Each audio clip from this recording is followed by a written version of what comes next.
grab your cuppa. It's time for the Inclusivi-T podcast, spilling the tea on disability inclusivity. Hi everybody, welcome to another episode of the Inclusivi-T, and today we are spilling the tea with Kate Nash from PurpleSpace. Now Kate, do you want to introduce yourself to our listeners? I'd love to. Jamie, it's so good to see and talk to you again. So I'm Kate Nash and I have the very great pleasure of heading up PurpleSpace, which is a social business with a really big global footprint. And primarily what we're doing is supporting organisations to build disability confidence from the inside out via the growth of employee resource groups. So yeah, that's the short story, Jamie. That's it. Well, look, there is a whole story we're going to be talking about throughout this today. But Kate, for me, firstly, thank you so much for joining us. I am a massive fan of your work and of PurpleSpace. I think for me, employee resource groups are really the heart and the soul of organisations, for that representation, to get that lived experience, those colleagues coming together and kind of sharing their stories, best practice, things like that. So I think what we should first focus on is, what is an ERG? So what is an employee resource group, Kate? Right, great question. So, and I agree with you, Jamie. I think, over the last decade, we've seen huge growth in the establishment and delivery of disability employee resource groups or business resource groups, sometimes called networks, affinity groups. And I suppose in their simplest terms, what they are groups of individuals who choose within work to get together and create activities that are going to support their organisation to build a better and a more inclusive working world when it comes to serving the interests of employees with disability as part of their delivery. And why they don't have functional responsibility, as I would call it, from mainstreaming disability in the same way as, say, facilities managers do, or HR or DEI colleagues or tech colleagues, etc.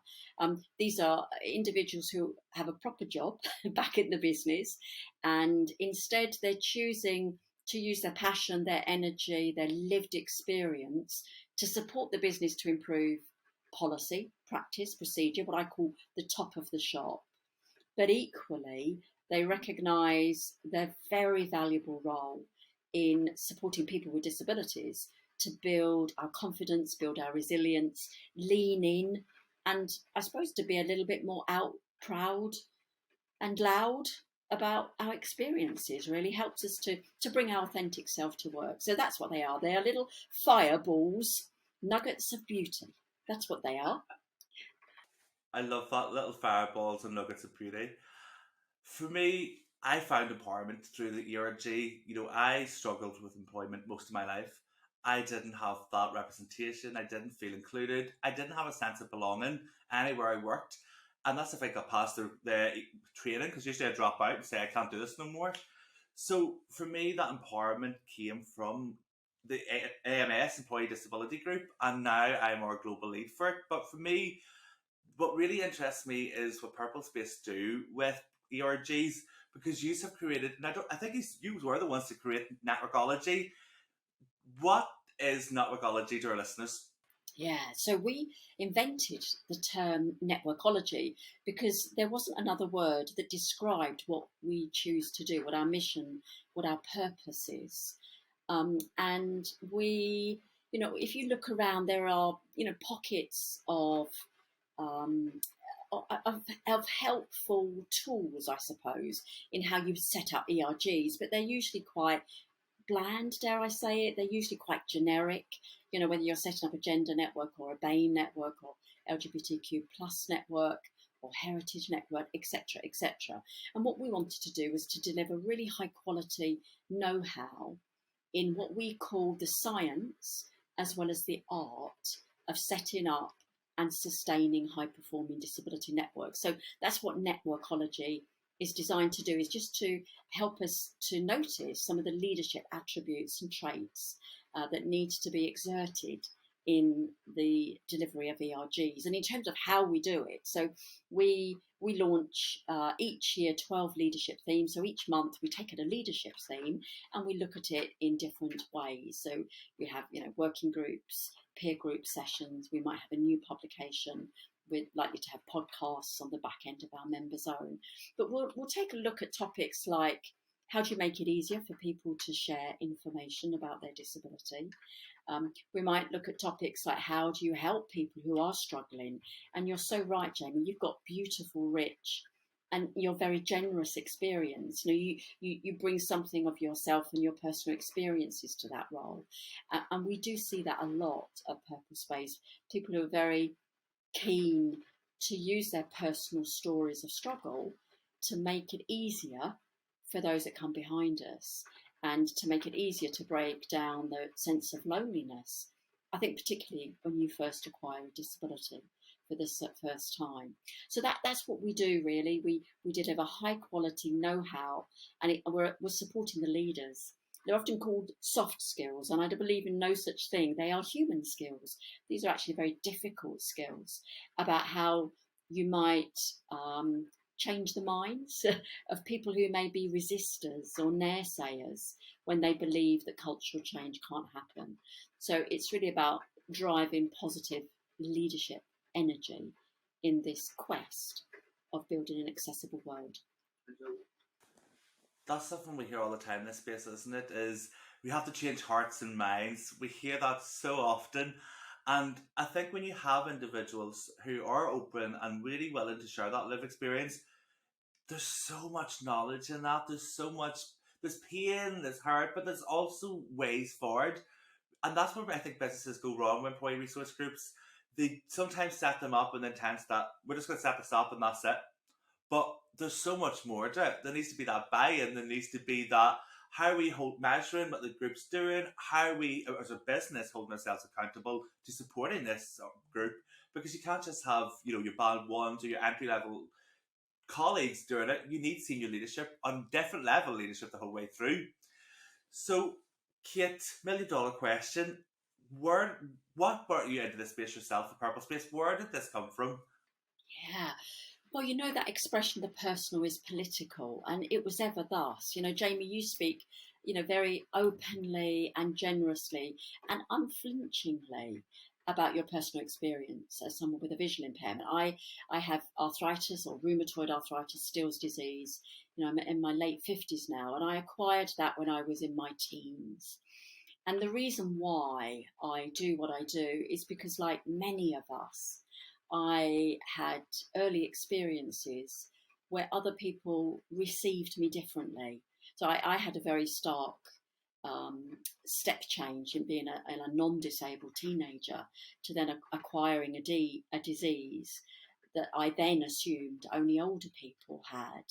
And people did things differently around me. They were somewhat awkward. And this includes people who loved me very much and still do, and who I love dearly too. But it's often the case that what we now call the soft bigotry of low expectation can have quite a damaging impact on our lives. And although the physical barriers still exist, societal barriers still exist, cultural barriers still exist, etc., I'm a firm believer that while we still have a way to go to break down some of those barriers, sometimes what we don't often call out is how we internalize those barriers and how it can have an insidious impact on our confidence and our feelings of self-worth.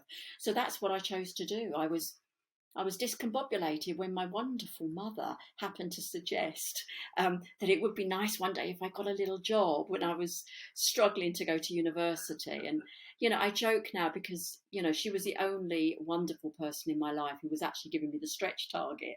Nobody else put the word job in a sentence anywhere near me. I couldn't dress myself, I couldn't feed myself, I couldn't cut up food. So to go to university was just felt like a dream, rather than a reality. So to your question, Jamie, why I do what I do was that I was discombobulated at a very early age, and I wanted to be helpful and useful in the process of driving systemic change. And I spent a lot of time helping legislators to improve legislation, employers to improve policy and practice and procedure. And now I choose deliberately to work in what I call the third phase of change, which is when people with disabilities in work choose to use their economic power, really, get together, talk, be out loud and proud, and help those that come behind us so that they have a shorter journey from not in work to in work. I love that. I love that story of your personal story because, again, it just shows the power that those frustrations, the barriers. Because like one thing I say is it's completely ADHD rabbit hole. One thing I say is I'm registered blind, but a society that disables me.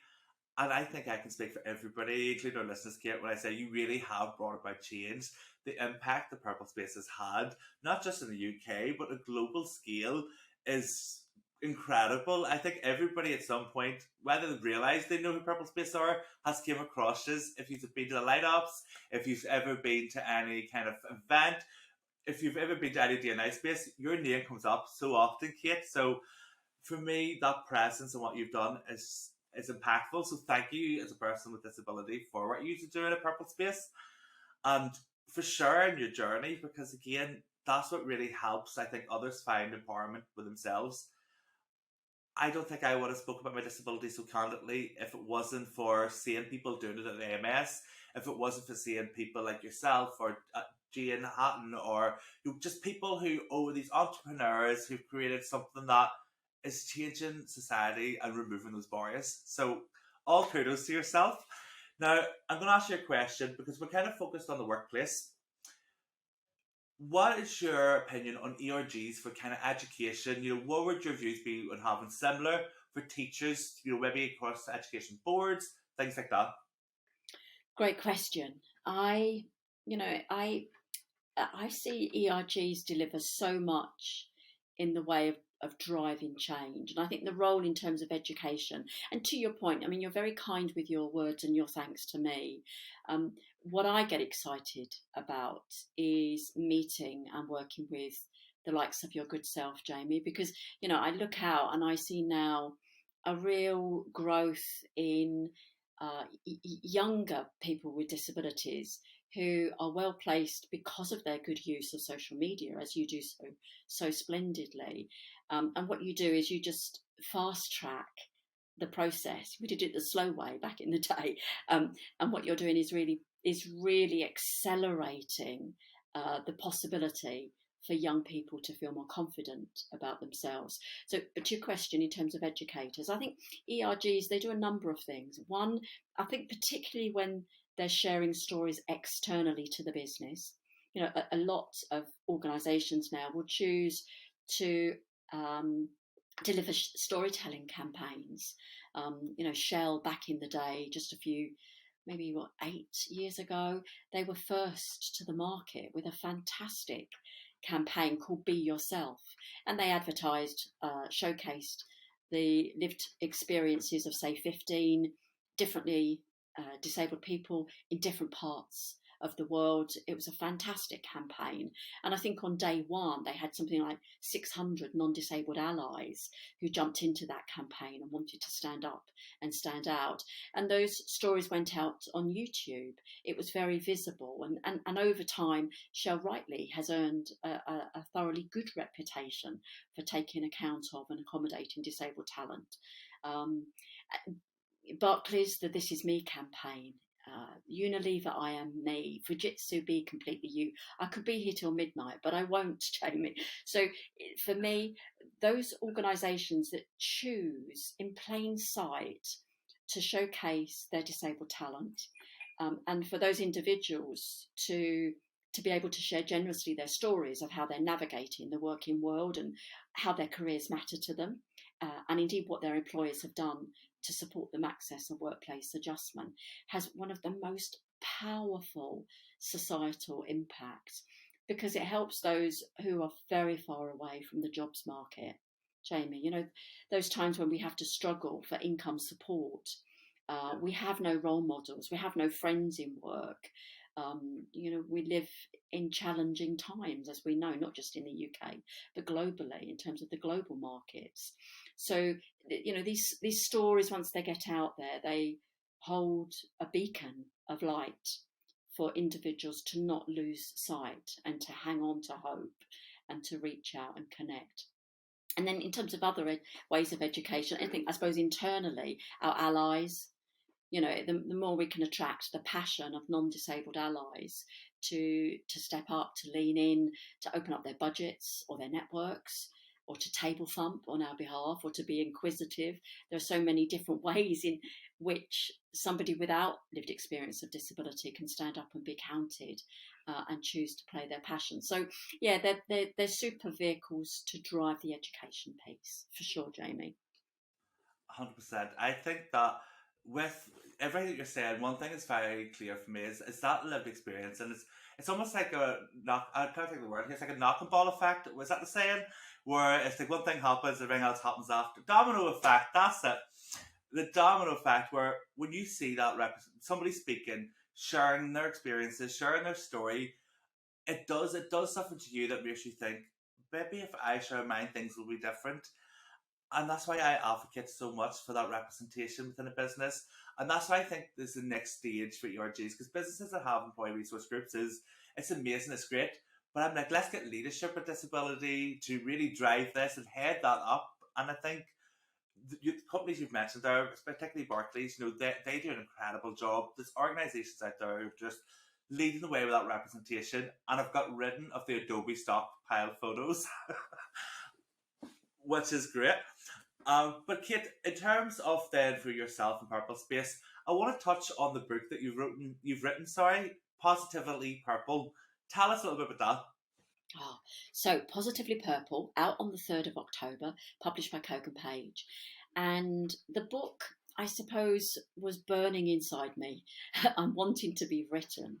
And although it is primarily an autobiographical work, it is ultimately the story of PurpleSpace. It's the story of Purple Light Up, the movement that is aligned with the UN International Day of Persons with Disability on the 3rd of December. And I've had a long and really enjoyable career in driving systemic change within the business community.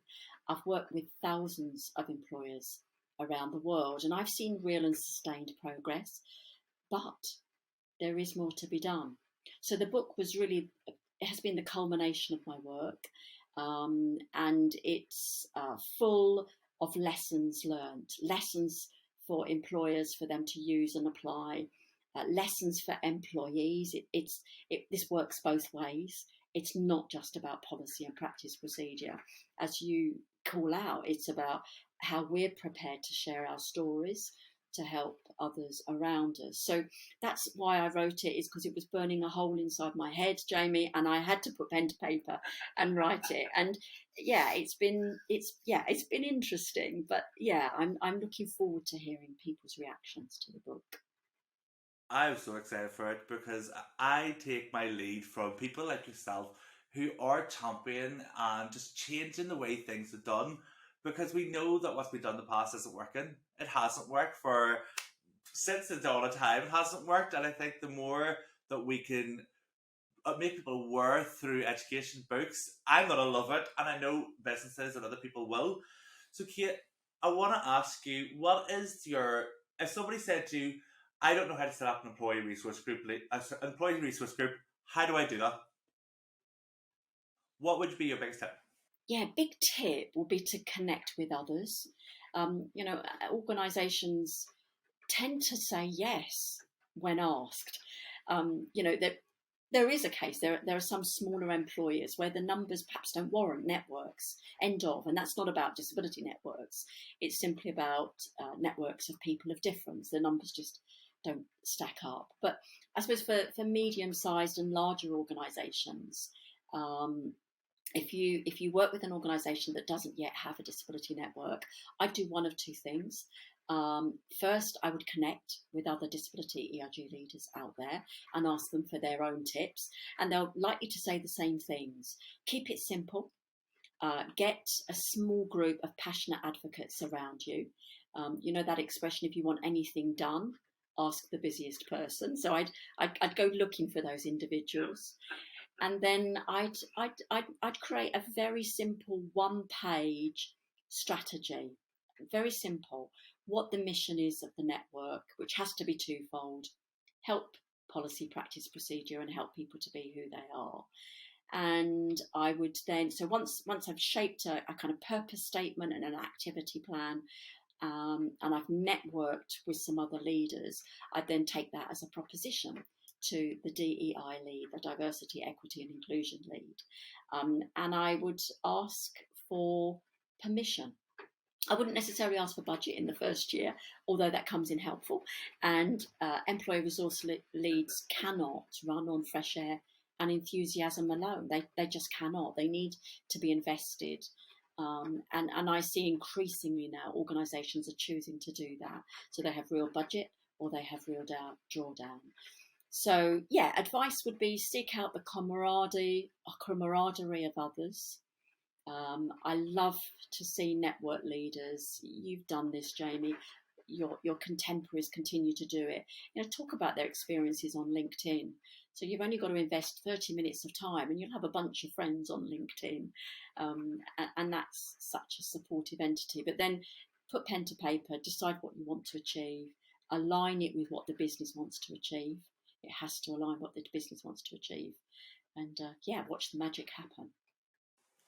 100%. And like, I think what you're saying about LinkedIn as well is learning from others who are leads. You know, that's how I learned a lot of what I learned when I fell into my role as global ERG lead, because it's not something that you wake up and know how to do. You know, you suddenly don't wake up one day and say, I'm going to lead and I'm going to be able to talk about disability and inclusion, because I think you'll agree, disability inclusion can be a minefield, especially when it comes to language, identity, and when you start to look at a global scale, it changes so drastically from country to country or region to region.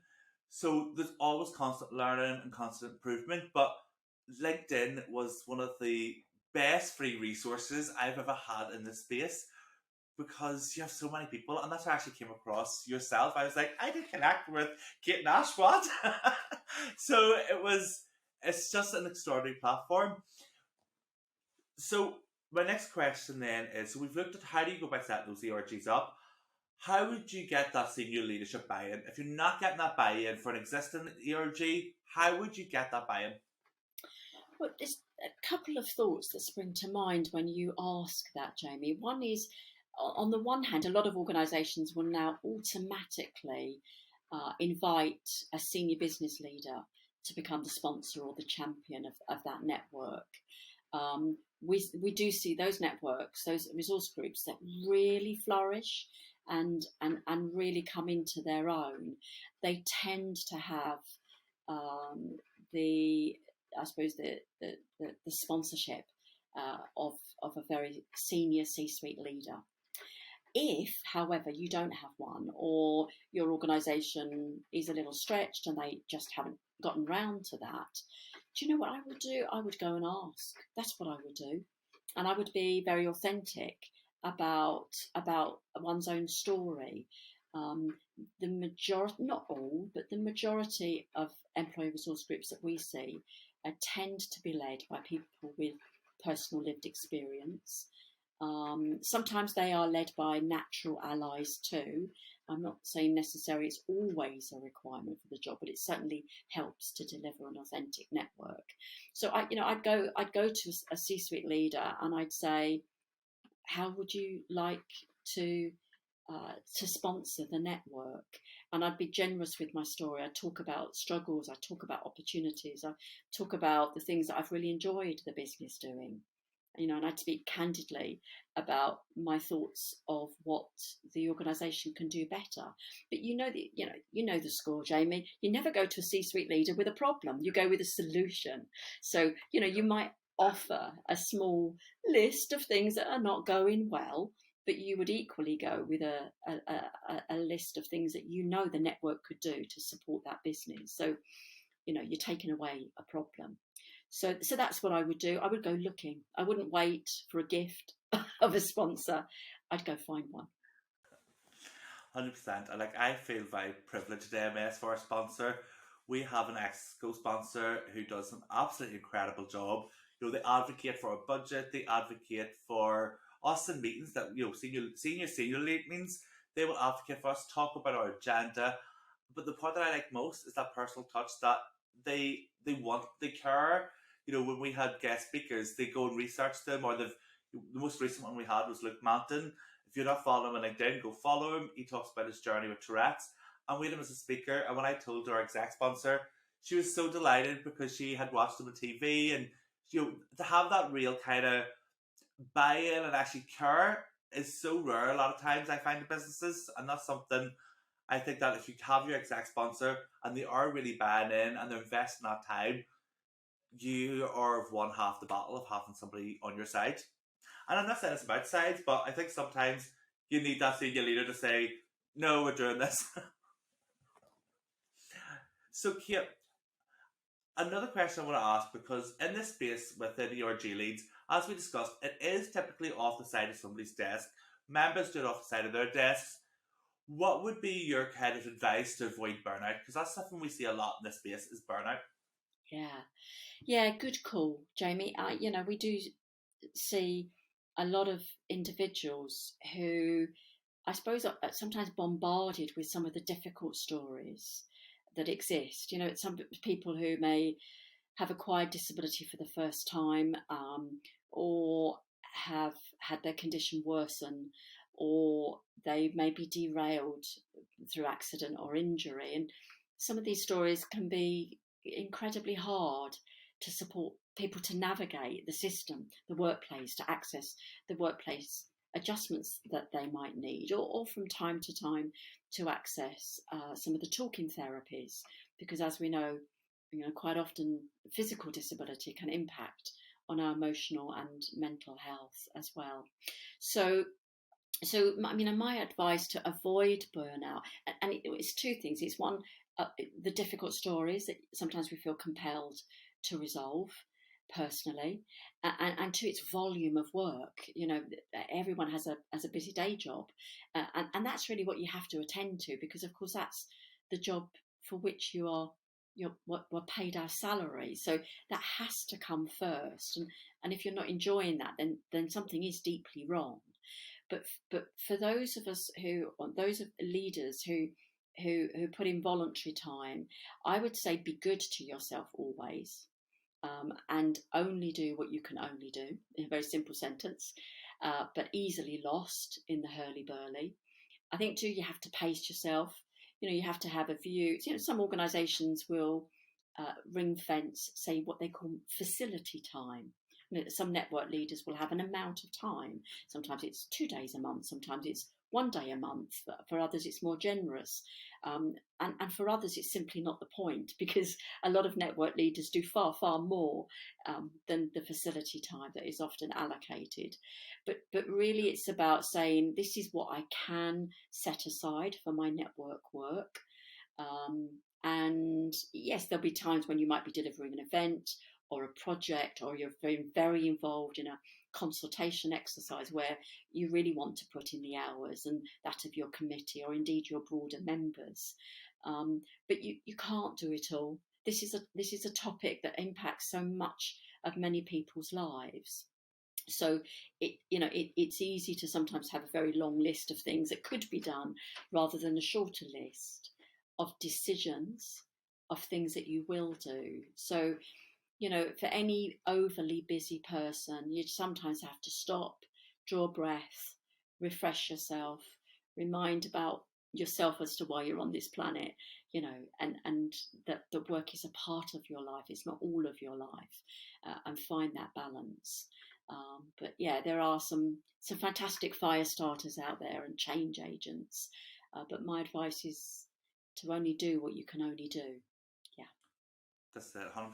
I think that burnout it's something I think I kind of experienced when I first became the ERG lead for disability at AMS, because I think I tell everybody disability is almost like, to me, disability inclusion is like this big ball of yarn, and the more you pull at it, the more you find that you need to do, or there's things that we should be doing, or there's just constantly this bit of string. And in the middle of it, there's somebody adding and adding to it. So it never is going to go away, because you'll never be truly 100% inclusive or accessible, because things change, people's needs change, and we have to be open to kind of that continuous improvement within this space. So for me, I felt that burnout because I wasn't able to distinguish what was a priority, what wasn't. And to this day, I still tell people, just add it to my treasure chest. My treasure chest is an Excel spreadsheet with everything I want to do. Am I going to do it all? Probably not. But are we going to make a stab at the things that are a priority now? 100%. And I think for me, the mentorship I got from my exec sponsor and from my director, D&I, really supported. So what would your views be on having somebody sponsor those network leads? Do you think it's something that we should prioritise? Yes, absolutely. And I think sometimes having the sounding board of a senior business leader who's kind of been there and back again. It might be people management, it might be monetary management, project management, business service line. That doesn't really matter. And mostly the reason why people are senior is because they deliver well, and therefore they've navigated challenge. They've navigated projects where there is huge resistance to overcome, or there are complex and protracted problems that have to get round. And ultimately, mentors often enjoy sharing generously the things that they have done. It's not about giving specific advice about how to tackle something. It's sometimes about shooting the breeze, about different methods that can work, or different options to try. So seeking out the mentoring of individuals who've trod the path of struggle in terms of complex projects is a really good idea. It just refreshes you, and even if it's not your style, some people are collaborators, others are table thumpers. Chances are a little bit of both can help you drive change. And we've all got our default personality. So even if you've been mentored by someone who's got an extraordinarily different style, you can bet your bottom dollar that you'll walk away with more ideas to try. And a bit like holding up a mirror to you, they might just help you notice sometimes some of the assumptions that you might have, or some of the arrogance sometimes that we all have ego. So yeah, having the good and wise counsel of people who can call us out and support us and care for us is such a valuable thing to do. Can't speak highly enough of those amazing mentors that exist. 100%. Like, I can't agree more. Like, for me, you also get that reverse mentorship out of it too. You, especially if it's somebody with lived experience of disability or your divergence, they're going to be able to share their insight to you, and you're going to get knowledge there that you probably would never have gotten before, because this person you're going to have to learn to adapt to those experiences, maybe the way they communicate. You're going to learn from that mentorship program. So, Kate, I'm conscious of time. We haven't got long left. So what I want to ask you before we kind of start to wrap up is, with PurpleSpace and Networkology, for businesses out there who maybe want to get involved, how do they go about doing that? Well, first is to check out certainly our website. So come and find us. Our website is www.purplespace.org, or look us up on Twitter or LinkedIn. So certainly come and ask some questions so that we can support you to take your first steps. And then secondly, I would say, as we spoke about, Jamie, I would seek out those who have trod the boards, people like your good self, and many others who are choosing very deliberately, to be open about how they have led great networks. And, partly to the thanks to the work that you do and others on LinkedIn, you're building a really rich community of individuals who are very generous with their stories. There's always commercial sensitivity between companies, whether that's retail banks or merchant banks or retailers or yada yada. But what I've always seen in my career is a generosity of spirit. So there's nothing quite like hanging out in the good company of other disability employee resource group leaders, because not only does it solve problems and you have shared struggle, but there's also humour and irony and laughter and joy and celebration and all of those things that just keep us going, and keep us positive, to coin the phrase of the book, Positively Purple. So this is our story, and it's a story of joy as much as it is struggle. So that's what I would do. Come and find PurpleSpace, and come and find the leaders like your good self. Definitely do go find PurpleSpace. I think we would be amiss if we didn't talk about the project that. Well, is it a project or is it a working group that I'm part of for PurpleSpace and Shaw Trust? Do you want to tell us a little bit about that group as well, the working group that I'm part of? This is the wonderful Shaw Trust and the work of Claire Gray and her team. So we've teamed up to deliver a joint bursary that comes out of the Power 100 list. And what it does is, what we've chosen to do is to talent spot those individuals who we believe will make a sustained contribution over time. So the bursary scheme is really to deliver that networkology, as we talked about, know-how, that leadership know-how, to support individuals who are leading the march. So some are very natural disability ERG leaders, and they're doing the biz in their own organisations, and others are aspiring network leaders, and others may not run or lead a disability network internally, but they may be those individuals who we believe will make a very special contribution in building networks and communities of support. So yeah, it's great fun. Claire is an extraordinary woman, and we're very proud with Shaw Trust to deliver this. And for me as a participant in it, I came across it very late at night one night and was like, oh, do I have time to apply for this? And absolutely tortured Claire to get on and find out more. And I genuinely didn't really know what it was. I just seen PurpleSpace and knew I wanted to do it.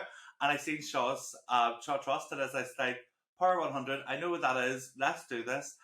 But I wasn't expecting to be in a working group where it's people with various lived experience, various kind of backgrounds, companies, and there's just so much learning. And I think that's been one of my favourite things in this space. And I'm sure this is the same your members say about networkology.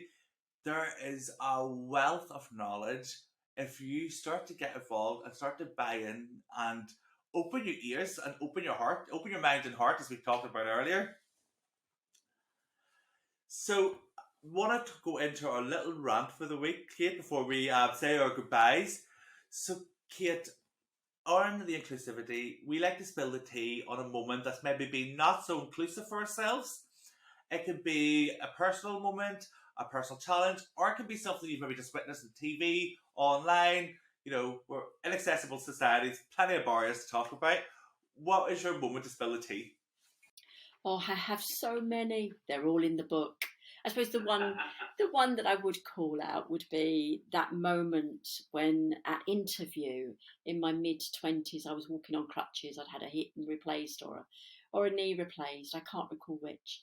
And I was being interviewed by a panel. And I think the interview was doing pretty well. I was getting to the end of that interview. And the stinger question came at the end, where the member of the panel said to me, "What can't you do?" He was looking at my crutches, and you can imagine in the back of his head, he was wondering whether I could do the job, perhaps. And of course, where do you take that question, Jamie? What can't you do? My goodness, the list is long. And so that list of judicious, sarcastic answers went through my head. I can't speak Chinese Mandarin. I can't scuba dive. I can't walk a tightrope. But of course, they're not very helpful at interview. And to be helpful, he said, can you, for example, change a light bulb, i.e. the subtext, could I jump up onto a chair and change a light bulb? So now, given the job description didn't include changing light bulbs, and thankfully we are many years away from that now being legal. The legislation has made that type of inquisition at interviews illegal. But yeah, that for me was a real stark moment when I realised the struggle that we have sometimes in being believed and being understood, people are different. So anyway, the world has moved on a little, but more to do, Jamie, more to do. That's it. Never ending. I had somebody reach out to me and told me about an employer. Now, I'm not going to name it or anything, but they had an incident where they were being told they needed to drive and were rejected because they couldn't drive. Now, the role wasn't a taxi driver, it wasn't a bus driver, it was going from A to B to meetings. Now, you don't need a license to have a taxi or to use an accommodation. What would be your taxi in this instance? So, I love that we have moved on, and you can't kind of focus on the disability in an interview, but people do sometimes, I think, forget, or they're not aware because they don't have a lived experience. And I think that's what makes me advocate that much harder, is we have to make people aware. I think that we all have to hold ourselves accountable on being more inclusive, being more accessible, and being better allies. So we have to hold ourselves accountable, not just for people with disability or people who are neurodivergent, but for everybody, I think.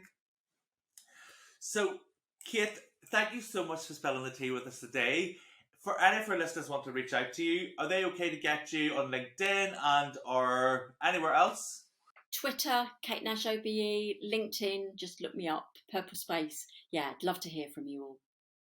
Brilliant. Well, listen, to our listeners, I'm sure you have enjoyed this as much as I have. Kate, you are an ever inspiration to ourselves here. I am so excited to have had a chance to sit down with you. Hopefully we get to do it again. But do you want to say goodbye to our listeners before I do a wrap up? Yes, thank you so much for listening. Thank you for engaging. It's a joy to know the ways in which you're connecting with Jamie in his work. So yeah, thank you for your interest. Keep going. That's what I'd say. Thank you so much. And for our listeners at home, you're not going to see this, but thank you so much for spilling the tea with us, Kate. I'm holding up a cup that says the Inclusivity. So, if you want to reach out about or have any questions that we can direct to Kate after this episode, please get it me on jamie.shields@theinclusivity.com. And remember, drop the TY in inclusivity and replace it with -T. And don't forget to check out our socials. Until next time, thank you so much.